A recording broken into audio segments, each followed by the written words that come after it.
Og i arbeidsrummen og i overe enda og i Pesastovi og i Bringsnagøti og i Havn sitter hin lærte Jens Christian Svabo. Han vånsvidgen og blåfattaker. Luftsverskansere er bjerga føreskånd alle, tidligst at hava vært til fanøydes. Den færøske munart har gennem tiden utartet ved omgang med fremmede og ved forsømmelse at skrive i språket at det gamle språk nå nesten uigenkenneligt. Mætaste føreske vysendamævren i oppløsingartøyene storen. Ønsken tidligst a gåa strempan hansara fyrir oppløsing og frambor i landenon og målslegare endurasjen.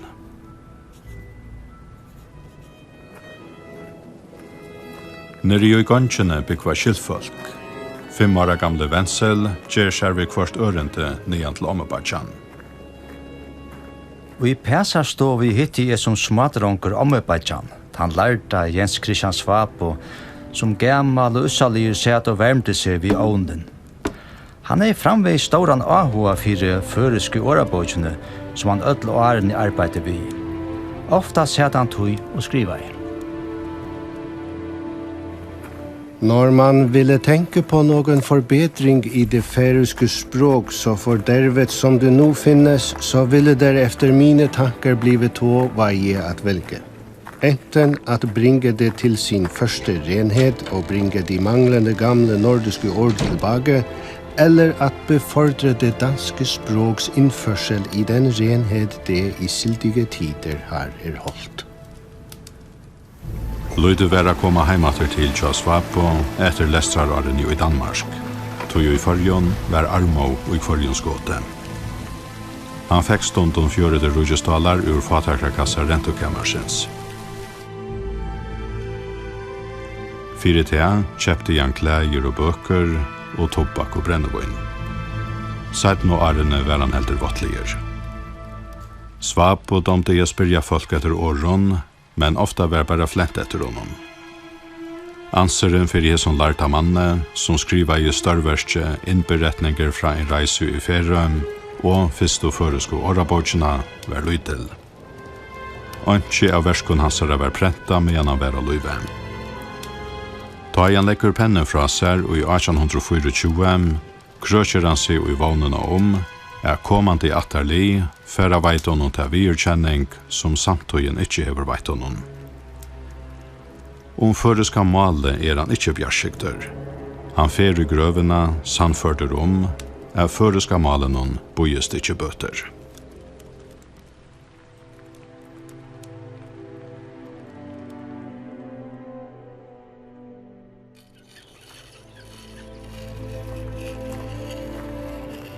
Vi jo helst ene forstusen i alt som tåsa førest.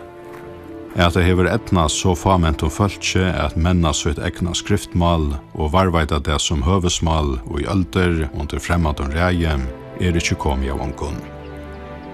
Minneloda mal som okkara jo støvot under truste. Flere dødja så lojande borster. Førest kunne finne sommerlakna som nærskild og fotmalene i Hettlandi og Orsknøtjon som døy borster. Førjar bygtar i vutsinga öld. Tekjen norsk og landnamsmetanina skjønnlig om konøtjon. Og til neivan veri nekkar ivi at førest hever røter og i norrøna fotmalen. Hvis man får atter til det eldste tøyene at i førja vera bygtar, tøy det vel det samme mal i Øtlo Norrlanden. Men så vi så siljas det estare malen ikke borter i ord, svengst og angst. Så da det kommer opp i mye øldena til norrønt, så det er malet som malet i Førjon, det er malet som brukt i det gamle Norriksvelte som det ble kattlet, det er i norra og i Time London som byggt ur norra, altså London i Vestri i havet, Førjar, Island, Grønland og i de breske økene. Malsøvelia nekveland i Europa skilt kvørst vi anna. Malene runnen ur felagsråd, tog såkattlaja indo-europeiska malenon, som 3-4 000 år fyrir okkara toja rokning, toga greina seg sontur i ærarmalbølkar. Ein avleiter malflokker vertan germanske. Fyrir 2000 åren søgjane får han sunter i trutjar nutjar malbalkar, vesturgermanskt og esturgermanskt som nu er utdett, og fromnorrent. Fromnorrent teker seg så liante sunter og i vestur og esturnorrent. Her sast hver vesturnorrent hever vært tala år 1000. Førest, islengst og norskt er öll runnen ur vesturnorrenon. Målsliga er vid tog nærskilt som syskjenabøden. Så jeg vet eisne sjående trumningar, og trumningarna er jo danskt og svengst. Og så jeg vid, ja, danskt og svengst sier vi kan sagt dansk bygdamål, svensk bygdamål. Og så jeg vid fermlingar, og det er jo, ja, for jeg tenker om drøgnen, altså tugst og hollengst og engst, ja. Skriftmentanen i Førjon kommer helst vi kristnetøkene år 1000. Til Kjals er runarister og imisk skriva sjøl. Runarsteineren som funnen var av Ansjartofton i Sandavai i 1916, og som nu stenter inn i Kauri i Sandavåks kyrkje, er tøyarfester til Alai år 1200. Og i Seiabrevenon så just eisenes lover av fotmalen. Et vandamal i førskarmal så vi som heilt at vi har vilja få kjelter som kunne være vidla si og søvn om først. Vi har sånn Seiabrev som dagfest til 1298, og her mal jo tog norrønt så som det ser ut i Norge og Island det togina. Men her sånn det nøkker en stykke år som bare kommer fyra her som ikke annars å finne i Øren Kjelton. Kyrkjubøver var biskopsseter i katolskare tog i Førjon. Her er vi rivalest veri høglet av byggva. Det er godt rekaplass, solargengren er gåver, og tog er reisende frukta godt. Søvelige kongsbøndagæreren hever veri jo som og at, så gjerne miska i 16. øld. Innan andar av søve. Og i stokkastovene skal prestaskole hava veri jo i mjøld. Nastan nere i fjørene stenter hin kvitkolka ja Mariokyrkjan, som er eldsta kyrkja i landenon, eldre enn mureren, søvelige Magnusar domkyrkjan, som bygd er i 13. øld. Godsår hever tå av døvon mest vere boa av latuine, men eisene av norrøna fotmalen. Annars halda det jo ut fra at de fottenbrøven som finnast, at det er vært et førestmål og et føreskriftmål. Men da vi koma opp i motor 1500, ta sast og ikke til det langer, og skriva om tilfære.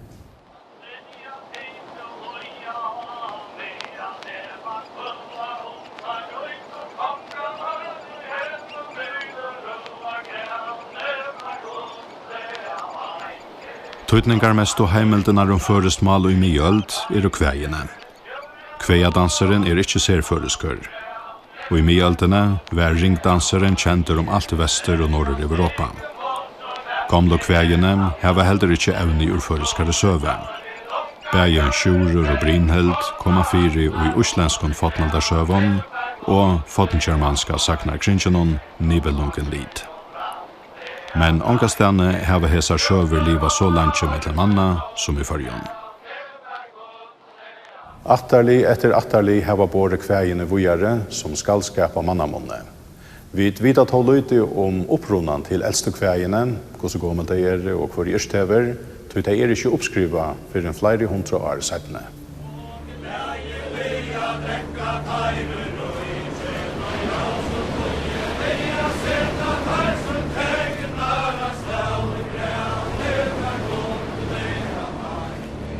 Flest av kveiene hava røter i norrønon og europeiskon eventøyron, saknon og hekjesøvon, men langt i mjøld hever det vært kvøye av føreskon.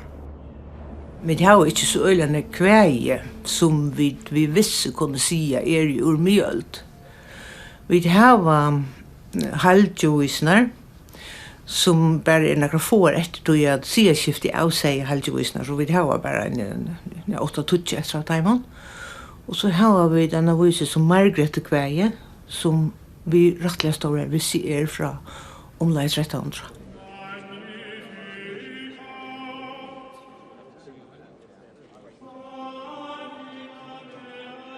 Siaskiftet fra katolskare til lutherska trygg i Førjon, alla i 1504, fikk stor antydning, tog kyrkja og fyrirsiding gjørdes nu dansk. Eldste bøker som har vært i Førjon og danskar troarbøker urtogjen i etter siaskiftet. Og i føresko kyrkjanon rådde nu Brockmann og Kinko.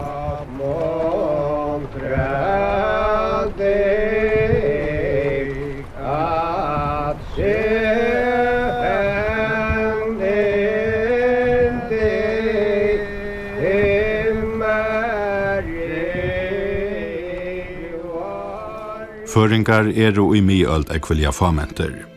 Eldste folketeljengarna tala fyrir seg. Årene fra 1300 til 1600 kyrstøva. Folketale vinner seg bare hendinga for opp om 3000. Fettlesår og omfarsjuker får av fire vøkstre. Men så teker det brakta. Og i 1800-årenon, særlig etter avtøk og einahandelsens, og i skiften fra bøndasamfella til fiskevinnersamfella, bra mennast førjar. Folketallet kallat tvifaltast etter 1200 åren fra 8000 i 1830 og på 15 000 aldamåte 1900. Samstundes gerast førjar alt meira danskar. Og i 1830 var der komnar under danske grunnlovene som et danskt amt. Løgtinget var endurreist som et danskt amtsram ved visson serattendom. Fire føreskan løkmann verur danskar amtmæver setter av roa. Vi lov om folkanavn brøytest føreskje navnasiren. Etternavnene få av dansko sennendingarnar og bronklingar av føreskon steanavnon. Danskt verur allmenn skriftmal. Fram växer en dansk embetes iverstadt i Førjon.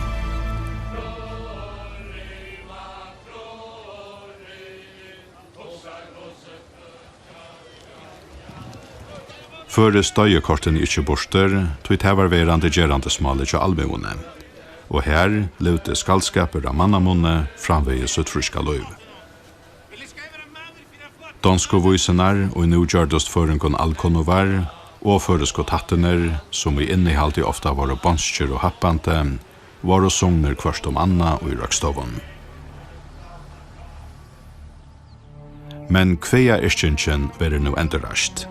Jens Christian Joros bønte vi sjekk for Kotlafire, bryter opp ur Nutsjon, då han brukar føresk evne, særlig ur føringasøve. Fra honom hava vi eit nu Armen Lenka, Sigmundskveie og Leivskveie. Ein samtøyarmever hans herra, Nølsøyarpodl, knæsetter oppreisteren og i føreskons skallskapet. Og i Fuglakveienon, færdanska embedesveldi i Førjon tøtje.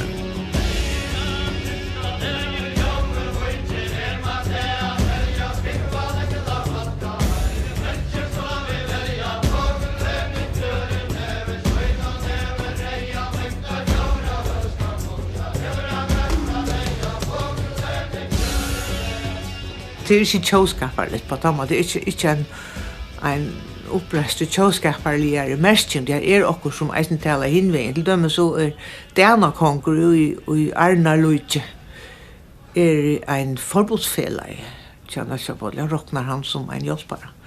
Og det akkurat som ikke hoksande, det har vi sagt noe gammalt der. Meira tjåskaparlig iskjengarna. Men hon et nøybrott, samstundes som hon bytter eisen jo en tradisjon. Vi onkon skriftmalle ber ytla til a festa av blænnæke av tøy som både var framma føreskare tunke. Jens Christian Svapo, som harmajest, het et eina fyr så reina og haparslia norrøna malle var færg av leie, rønte som hin fyrste skriva av føreskon. Grunta av at dankstavre, omframt undertegn, gjørde han eina ljåfrøyelige føreska stavsetting, som han brukte i sunnen åraboka arbeid og i kveia-skrifton. Og det skapte så fordømme for ærer som kom i 18 han, at her skriva nyer alt etter kvean ur landet, ur førgen til våre. Og til å si at vi fikk så skriva mal av imson dialekten i førgen. Og det er grunden ved det som hever ångsvegna skund under at tørvren av at finna en felags form for hvordan før skulle stavsettast vaks fram. Tørveren og en skriftmale var ikke så avleikande i Førjon, tog skole var ønsken. Og i Danmark kom ut gildt i undervisningarskilta og i 1814, men hon var ikke galtande for førjar. Latinskole i Heiuveri og i Havn etter trobåtene, men her gikk bare helt feirnæmingar. Og i 1654 får senaste næmingren ur latinskolen. Latinskolen helt til ut i Reine. Fra 1623 stod skolen her som spilleplåse var, og her gamle sersjanthusen i Strand nå standa. Det var i gamla latinskolan som stod her som svørste sersjanthusen nå standa, vi av første sinne rennakon i den eldfima sporningen som vi gjennom mittlombildet hever med i oppatter Jøgnon Altenar, føresk tala og gjennom danskon skola. Og i meira enn 100 år, fra 1622, var føringren Grekares Muller rektar i latinskolan. Han var attaver ur Mettestove, skapt heimafire, og var magisteren fra Lærdohaskolan i Kjøpmannahavn. Mittelnæmingarna som gjenke i latinskolan tei årene, teljast mittel anna Jens Christian Svapo og Nikolai Mohr, som gjørdest fyrst og føresko visendamenn og skrøtarprester. Grekares Muller var omstrutter med over. Han måtte være en fyrste og var sunderlisen ur tjonarbandet, tog han og kona så du et lomsått. Men verre var at han tala i først ved næmingarna. Det var avhørst, og barnkommandanter gjør han være van vi at i skolan skulle undervisas til danskon. Ta i latinskolen helt opp i 1804 var anken skip av skolaskaper i Førjon. Jeg synder av heimaundervisning var kostene. Bøtnene lærte å lese og skrive dansk, og prestene vette dem og så fratt av kristne kunnleika at de kunne konfirmerast. Det er sterk tradisjon for heimaundervisning i Førjon. Særlig bedre familier har alltid syrt for bøtene fikk undervisning og jeg lese. Og i 1636, da var fermengen innført i Førjon. Og etter det ble det undervist ut og jeg lese. Det er ikke vært så viktig til at du har skrivet, men man skulle du ha lese. Og enda mal ved tog var at man skulle du ha lese katekismus og bønnerbøker og sånt. Og i 1844 verur malsporningeren raster allmänt av fyrsta sinne. Statatingi i Roskilde fyrirreika i ta skolalov fyrir Førjar. Nils Honnerup, som hei vært sorenskriver i Førjon, hei støve som føreskår ombudsmævra Statatinginon.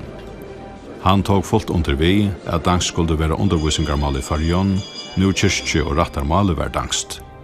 Førest var ikke rattalit mal, sier han, men heldur innfor dervet dialekt. Vi blev ofta ganska synder chat där vi har akkurat som du sagt jag att tal någon först mal att allmomal och föringar att allmofolk blottet för högre dannelse och så läsa men hvis man hickar ordentligt efter så är det väl en av så sannolikt ut ja det var man har ju skriftmal och så mal skulle lugga som hävjast upp till att bli ett dokumentarmal för att vinna ta vidkänning inte bara uta till men östra mittelföringar självar och det här kommer inte för mig komma in i väl en mission till allt. Stått etter at sporningeren omføres som undervisningarmal hei vært fyrir av Statatingi og i Roskilde i 1844, teker ein og skriver seg en færing til årene og i grein og i blænen Københavnsposten. Han motmelder at først vil flokka som et blandingsmalføre av islandskon og danskon. Som føringer og i ber alsk til sitt fosterland, harmast han at myndelagene syna movermalen så litt laviring. Han og skriva i hesa regler var hin 25 år gamle Wenzel Hammersheim.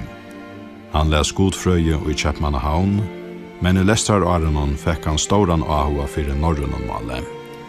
Han setter seg fire av få av føreskamalenon en skriftbona.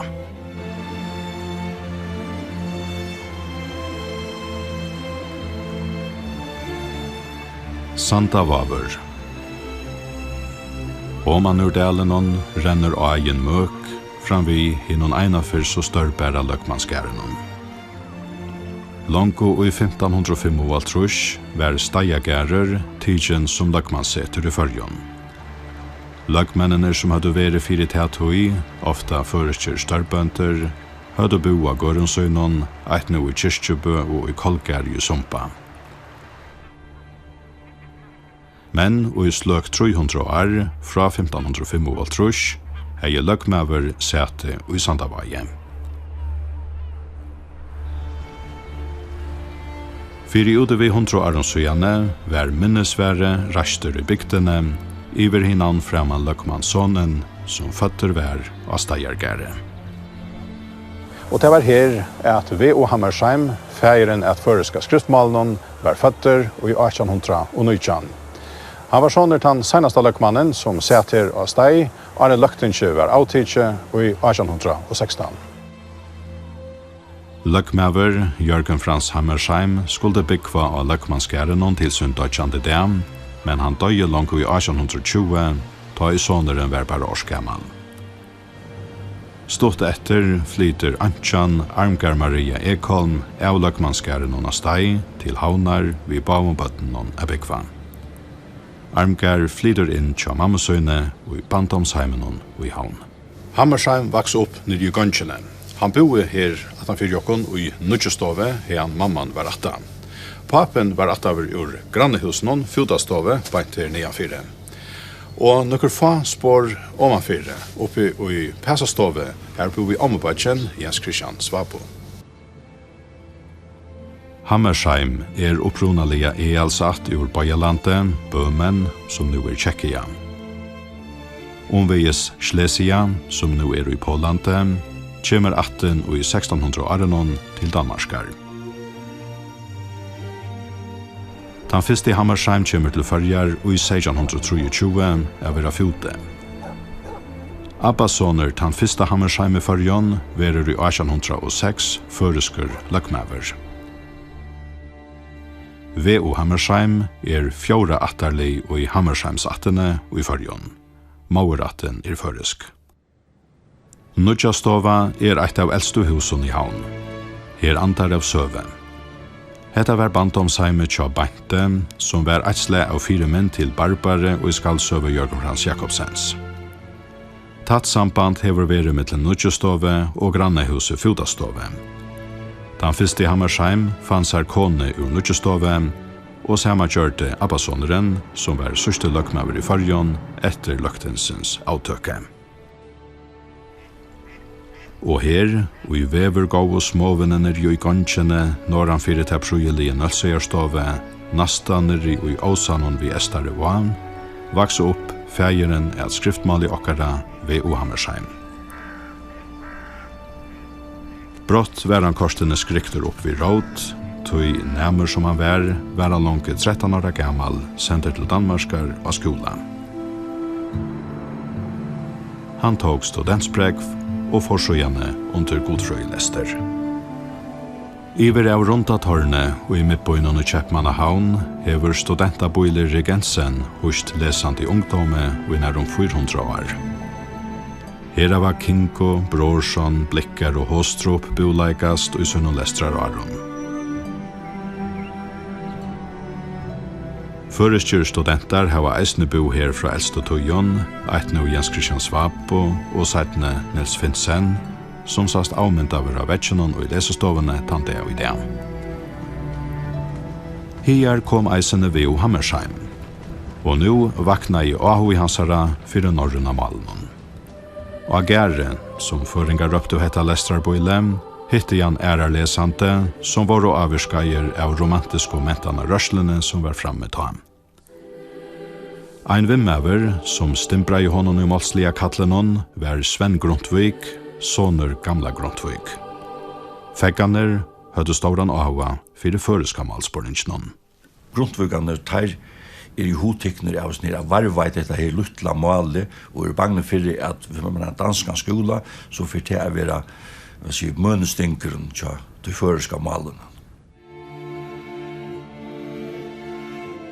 Samstundes som anseren fyrir føreskon skriftmale vaknar i Danmark og mian 1800-årene, sørgjast frambordsteken og i Førjon, samfellagslige og mentanarlige. Eitt døme vaknande tilvit mittelføringar tan radikale politikaren Nils Winther. Snikkarasonen av Bryggebakka i Havn gjerst uimenten av motstøvene mot det danske embedesveldenon. Han gonger av 8 at endurreisa løgtingen. Nils Winther gjør i 1822 ensamadler ut fyrstu av voice i førjon færingetidende. Her sast kritiske journalistikker, då i blemæveren atfinningar samer eina handelen, og han får stora båt for i æromeiende skriving. Men nu fer jeg genga fram og i førjon. Og 1874 og forsårene ber og især eina boskaparlia og sosiala kolvelting i førjon. Gamla bøndasamfellag i sentrast, og fram vekser et nytt fiskjevinne og handelssamfellag. Reiarar og storkjeppmenn løyser av bøndernar. Samfellagslige omskifte krever større skolaskap, områdande tog at doa lesa, skriva og rokna. Men meveren, og som en annan nølsier på til røndia vetjaføringar til større framførstene, Nils Winther, var nu færen ur førjon. Han fær seg ur førjon i Ajandra og Kjealtrus, og han var nok så vevnbråten innan embassmennar, men i halvtid det nok helt ikke skaftet seg at han var nok så vevnbråten innan føringar, som han ikke helt var vi på at her til uskjønner og ideer som han heia. Og han skriver i bønleg sånn at han føringar sova, og at ønsken åkna i egene av dem og fire til velsignelser som hese fralsesreisen nødvisser. Det i 1840 i Arenon at føreska skriftmålet, som vi kjenner det i dag, verur grunta. Pløyen Amtmever hei i 1845 sendt allskriftsselskapet i Kjeppmannahavn en føreskan tekst vid stavsettingen til Svapo, som han atleia få i tøyaridet til fellanon. Ridstjåren, Rafn professor i helt, nå måtte greia få oss av spårningen om en føreska stavsetting. Rafn visste ikke om nekranføring ved større målslig kunnleika enn Hammersheim. Hammersheim var opprunalige ikke fire tøyskriftmalen og i sætten var i hansara. Lukter tog til at sjånar mykje av øronmalfrøyngon, først og fremst N.M. Petersen i Danmark og P.A. Munch i Norge, og i malto til eina opprunafrøyelige stavsetting, finkovan at holde om. Det lukka som eisen til romantiska sjånar mye som kommer fram her, at man oppfattar til brøytingar som var farna fram som ett atterstig, ett forfall, og man skulle leita atter til de reine råtene, lette henne til grunn. Det er skriftmålet. Det var jo gjort vi til endamål at djeva tjauene et skriftmål, at djeva landsens mål et skriftmål. Han er i ta veri og kjærte via danskan professor som er N.M. Petersen, som nettopp sier til at mål ikke mål, utan så at det hever et skriftmål. Nu kan vera spurt om Hammersheim var ensamadler om å smøye okkara skriftmål, tog i våru eisni på joi. Ikke minst Soundsvøreren og det kongelige nordiske allskriftsselskap, Íslandske malfrøyingeren og kjølskapermæveren Jon Sigurdsson. Hvers føyingardaver 16. juni våren íslandsker tjóvardaver honant leiers. Det som så einfalt det vi sagt til det at sin teksteren var senter til Jon Sigurdsson, som så skulle, kan man säga, arkaisera han, eller gjøre han eldre og utkjønta. Men akkurat kvært Jon Sigurdsson har gjort, det vet jeg ikke ut om, altså.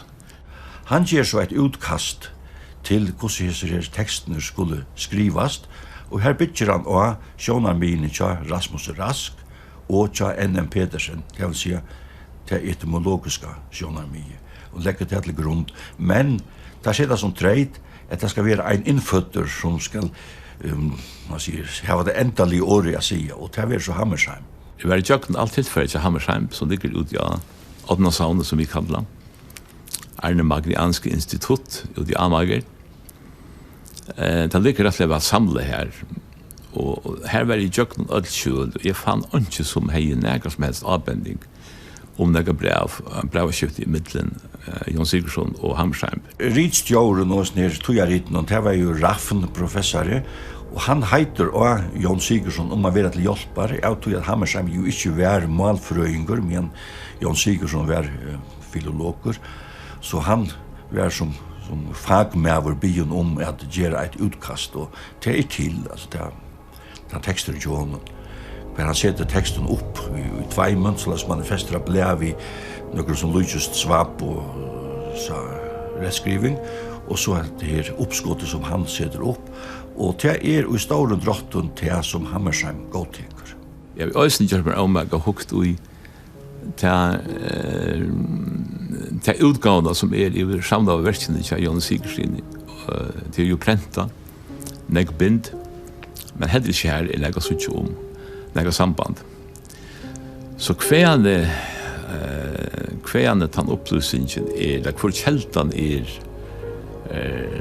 lyst med å vite. Som sagt, at det er en stor granskinger oppgave.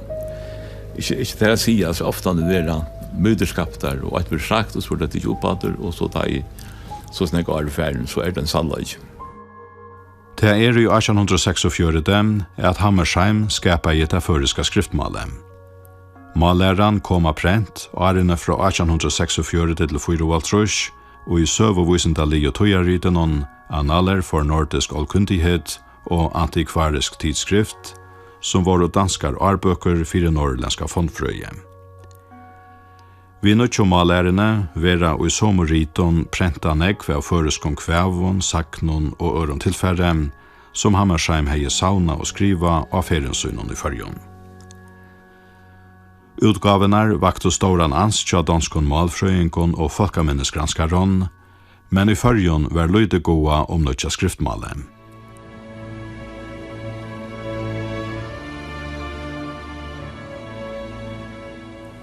Samstundes som store framborer var i fyrjon, vakna jeg eisen i ein nødtjur materialistisker hokborer mellom folk. Og hun var i vereleikanen ikke fyrir øren skriftmalet enn til danska, og kyrkjan vil de ikke vite av mormalen. Fyrsta røynten at tuja bibelskan tekst tilføres langt i 1815 misednaist.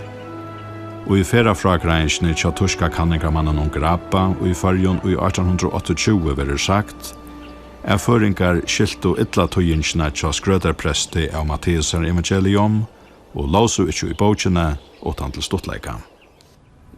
Nek forhalta til at malet er for font, og så finnes det også at tøy at til gjerandes mal, ikke heter her fremmanda opphevja av malet som det danska vær, til meg såles rockstovan som, og til å få det ikke ordentlig til kjenslen av andakt.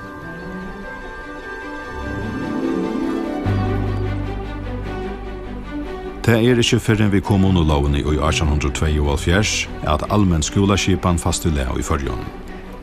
Etter nokron åren er realskole, læraraskole og allmoeskole kommer i havn.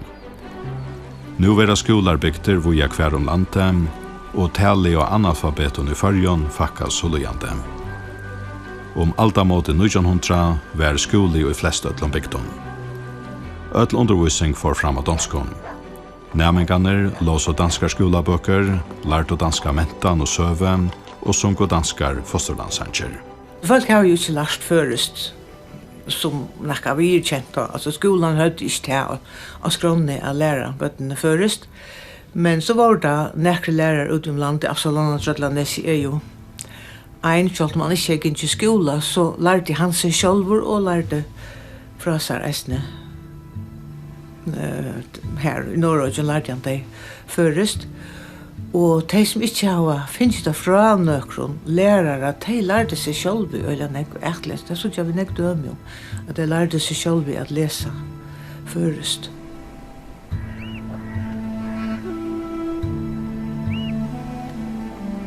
Proster var i søyne tog mikvante mever vi nekvån fram og kjørattendom. Og i 1822 var nødtjør staseliger prestagærer bygter av Nesi og Gjesterødne. Prestagæreren var til næstøsta hus i landet noen, bare Amtmannsborgen i havn var større. Släckar fjörete mersker av gjør hørte til gæren. Innestøvan var 20 mjölkjeneit. Husarhaltet var størst vid nekvån tjeneste følge. 3 nest og opp til 5 båtar vid fiske og grintararskapet hørte til gæren. Og i 1833 seter vi og Hammersheimse nyer og nødja prestagæren og Nese som følger proster. Hammersheim var kommet atter til følger i 1835. Han tok vi presteembeten i Norrstrømme vi sete i kyrkjotai i Kvøyvøyk og var her i 20 år. Ta var han tilnevnt proster og flott ut av Nes av Bygva. Konan Elisabeth og i var døtter danskan press som var i fargen i nøker og arr, hei sjálv teknagæren. Prostakonan gav monko rumen i husen sunnesærlig og heite. Her sast tjonarkammare og i hon nevnte Vilen. Gamle prestagæreren av Nese i det bygda saun. Flere loter og varvveiter, og somt stender framveges i sunnen opprona loidje. Her sørgjast natthusene. Hammersheim hei ivalest atla få stunder til arbeidet vid sunnen motslige verskon, nu han sett seg nere i fyrjon. Men så kom ikkje vera. Helst hever han vært oppbyrjaver av prosta gjerningsnån. Han sitter av Nesio i 15 år, men fer i 1888, når 28 år gammal, ur fyrjon til Danmarskara Bygva og virka som prester.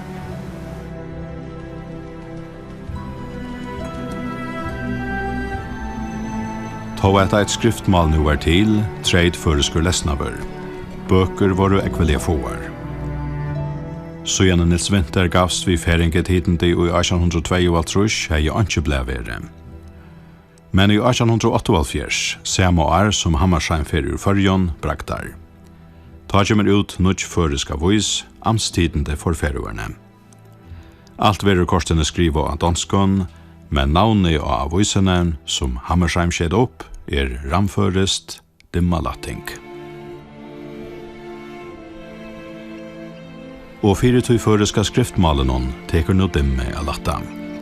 Ein morgonrøye boar fra nødjare vekking. Ein rørsla som fyrst vaknar mellom føringar i utesete, varskekvar store ventena som nu i ombuna. Det i 1884 årenon at ein nødj tjåskaparmentan byrstest mellom føringar.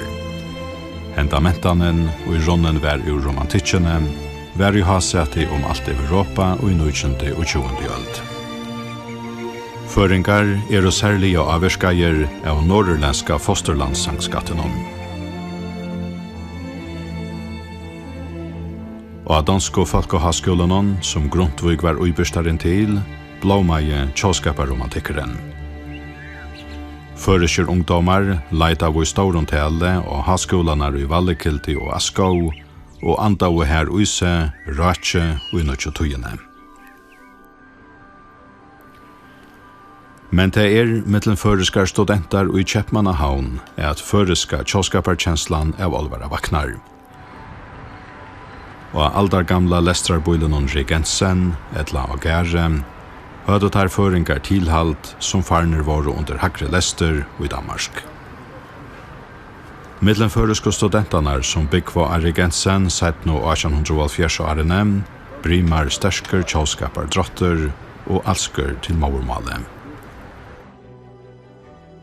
Og i hesson gamla lestrarboilenon og i Gjerstanon og i danske høvestanon, Ischja skaldasbøyraner Frøyrikur Petersen og Rasmus Effersjø, fyrste, verelig og fosterlandsangenar av føreskån, til årlig og førstegangsvarslenar, og årene fra 1876 til 1800 og fors.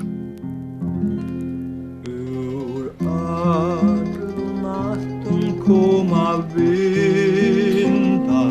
Affære urfarjon i Regensen og Kjeppmannahavn hever vært størst omskifte til føreskån lesande tådøven. Brott måtte tar venja seg ved anna gerandes lem. Ur vindejanon og i tøy føreska kamernon, hørte og sove der konglige hyrena og i dagligere skruvgånke og hotblåstre færa fram vi utanfyre. Førstegangsvarslene til føreske studentene i Kjeppmannahavn i 1870 årene var Hilnar og i tog føreske hotna kammeren av 3 hatt, Araka, Køpmarkergati og Store Kannikestrede. Her var flere av okkara eldste og kjente fosterlandssankon sungner av fyrsta sinne. Frøyrikur Petersen yrste i Odjarveit, og i settene fikk støves som tjåsanker, og Kvækan røra Gjersta Stranger. Og Rasmus Effersjø yrste mellan anna føringar som her nu kommer saman, og minnest ur gamle søvn. Og her inne, og i 1841, var føringafela stående. Og i det dette et vanligt kammer til en lesende unglinje som bor i Gensen, men her andarkorsten av søve, tog hette eisende vøggan til føreske tjåskaparrørslene. Tvær tar kjentast og iskjærerne fra tøyene til Frøyrikur Petersen og Rasmus Effersjø, og til helt tøylt at Bayer hadde skalta gaver, og vi kunne lattelig saktans syntja tar sanger ut det eisene, og tar hava en fruskleika som eisene stendur grønner ut det. Vi føringafela i Kjeppmannahavn var et nytt tjåskapartilvid mellom føringarvakna. Felaje hei jo onka kolveltingarlige stavne, men ville få føringar av vita mera tilsyn som folk. Unger løvskater menn vi romantiskon huksjonen åtte løyvi i felaskapen. Til å dra saman var langsølen etter heimlanten, vinaleie og vine. Drittjoviser hørte til gildene. Til førstegangsvarslene i 1876 yrste Frøyrikur Petersen, Oven Mauren Hjalmar Hammersheim, soner V.O. Hammersheim, såleis til leie til Ormen Lenka. Og høyre til tid unge menn, nu vil jeg vid være gleder til vine til kommet inn, og sorgen unga steier, til glase og i hånd drekje ut, og ikke gjer fotler vid og kvöld bøltar ut.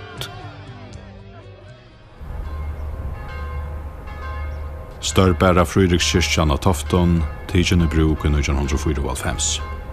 Oppkatla hon etter Frøyrikje Petersen, fyrirverande prostem. Urkirkjene stått til Badnaheim Frøyriks av Saltnese, som vi suttja her. Nærmer som han var Frøyrikersenter av realskola i Havn, og hene av latinskola i Oslandet.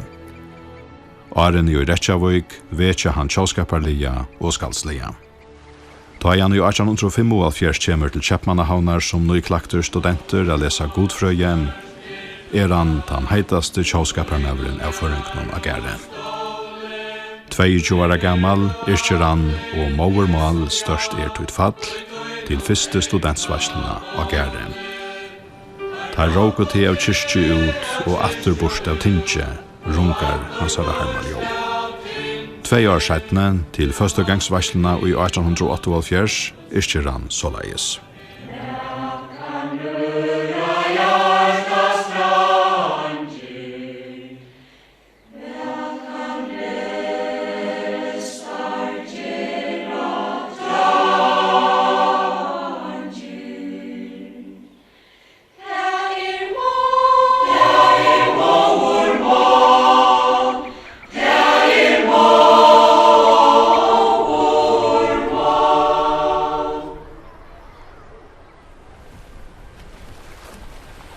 Tjåskaparkjenslan vaknar nu eisne mellom føringar og hemmeligare grunn. Og i 1808 brester fyrir nev. Tan i tendra næstan tan 21 år gamle Johannes Petersson ur Kyrkjebø. Han ikkje veri i Kjeppmannahavn, men værkorsten i avurskaver av fosterlandssanken i hervar og yrster. Han veri av Lampeunova-skola i Norge, og var våren avurskaver av norske tjåskaparrørslene og malstrevene. Sjåstore strøye i Oslandet ikkje minne avurska noen.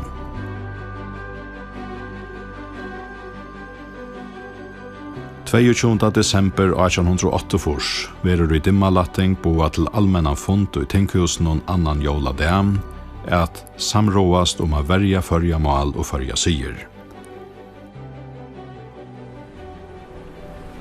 Og i arbeidsrummen av loften heima i Kyrkjebø sider han 21 gamle Johannes Petersson vi en i Irskjeng som lesa skal opp av fontenon. Målsliga løyer han vi kraft og fløye som favorannar. Irskjengen verer til en støvneløsing tjannutje rørslene. Nu tannstunden kommen til handa og heson lande, at vi skulle teka legva tek saman, måle til frema. Idla nu vi fyrja måle våre, anna kvart åre, og i nu best av munne av kødlun og kvinnun, og i ytleskun rennur. Det ikke skam at vårt maurmal kæra så idla skal færa og bortur rekast som avdeia hundur og tynast så sundur. Høyr, letum okkum tau mot ytleskung genga til slåa under venga. Utne ringur skalda av landen føra som sak og bløra. Det ønsken vi om her en nødje klankur som så samsons peikar fram imot at Johannes Petersson nok den målsliga mest nyskapande personeren som nægran til hever liva i fyrje.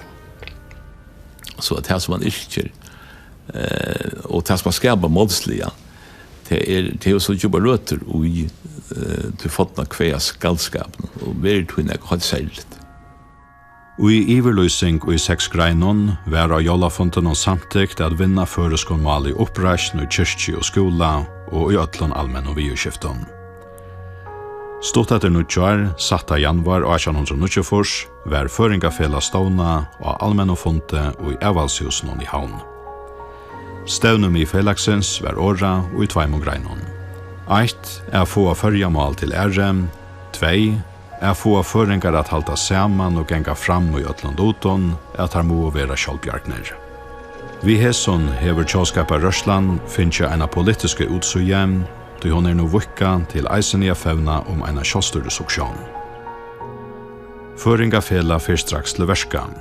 Føringatøyende, fyrsta avois skriva av føreskån, kjemmer ut i 1895. Blæje kjemmer ut reglelia öll 1895-årene. Blæstjåre var ein av høvesmånen i Føringafela og ein av stidtakarne til Jollafonten. Rasmus Effersjø var ein av grunnstolen i føreskonmentene Løyve. Fyresutt fjallbrøtta virkje var standmynd av noen rast og han tinkusvøtlenon og Ålasøke i 1933. Rasmus Effersjø var attaver ur Trondjesvaje, men bor i havn. Han starvade som lampunavaratjeven, han sette løgtingen, han var blæstjåren, ikke bare av føringatøyenten, men eisende dimmalatting og dykvene. Og her træt, så yrste han flere av okkara mest sungne fosterlandsankon. Rasmus Effersjø var så mengt. Her i Sjånlagerhusen i havn hever han eisen haft heiersplass i mange år. Fram ånder gav Rasmus Effersjø leiklistene Løyv og føresmål. Langt i 1894 skriva han fyrsta leikjen Gunnar Haurikje. Og åren etter kom og leikjer, anten nyskrivager etla Twitter, Magnus, Bestmavera som og Tjadela Bønton. Vær maurmali utihust ur kyrkje og skola, var det både fram av leikpatle, langt og 4 i altamåte. Her møtte nek folk. Og Kristen Geil skriver ångstene, det var 400 folk, at han sier nesten han høyde seg, at han kjønleis. Det er jo nekv taget ut. Nutjer totter tjåskaparørslene var og folkafontene kring landet. Rensmulada og i Soerstreime gjør det sauningarstaver tjåføringafelagsfolkje.